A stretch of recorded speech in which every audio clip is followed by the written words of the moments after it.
Барлықтарыңа қайырлы күн балалар. Бүгін біз сіздермен бірге 3-ші сыныптың қазақ тілінің 22-ші сабағын өтетін боламыз. Өлеңді мұқият тыңда дейді. 12-ші жаттығу жақсы мен жаман. Жақсы деген немене? Әдеп пенен өнеге. Үлкендерді сыйлауың, ақыл сөзін тыңдауың. Жаман деген немене? Жаман деген жақсы емес, жей қоятын тәтті емес. Жақсы істерді көрмеуің, кішіге көмек бермеуің. Абдрахман Асылбековтен. Енді балалар бізде астында әдеттегідей тапсырмалар бар, сол тапсырмаларды орындайық. Өлең не туралы? Өлең мазмұнын өз сөзіңмен айтып бер дейді.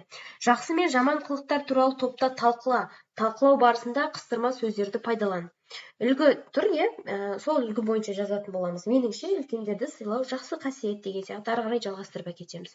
Өлең мазмұнын ашатын мақал тауып айт дейді.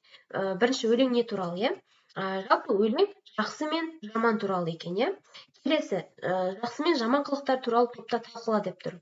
Меніңше, үлкендерді сыйлау жақсы қасиет, себебі ол әдептіліктің белгісі. Ал жақсы істер жасамау сөз жоқ жаман қылықтарға жатады.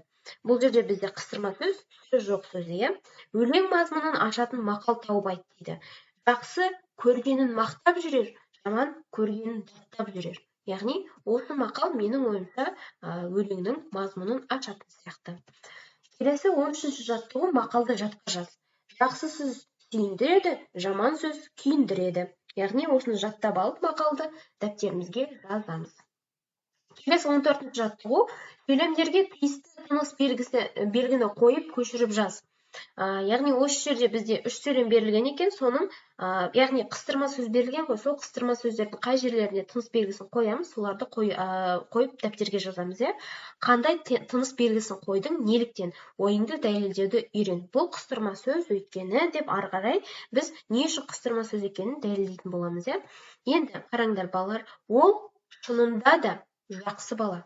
Екіншісі, рас, ол өте көп біледі. Үшіншісі, бұл тапсырманы орындамағансың-ау, сірә. Яғни бізде қыстырма сөз бар жерлері өздерің байқап тұрсыңдар, Шынында да, рас, сірә. Шынында да сөзінің екі жағына, рас сөзінен кейін және сірә сөзінің алдында біз үтір қойдық. Яғни біз үтір тыныс белгісін қойған екенбіз. Келесі, бұл қыстырма сөз, өйткені күмәндану мен мақұлдануды білдіретін сөздер қолданылып тұр, және қыстырма сөз қолданылғанда үтір қойылады, Шығармашылық жұмыс 15-ші жаттығу балалар. Бауыржан түскі үзілісте асханаға барды. Адам көп екен.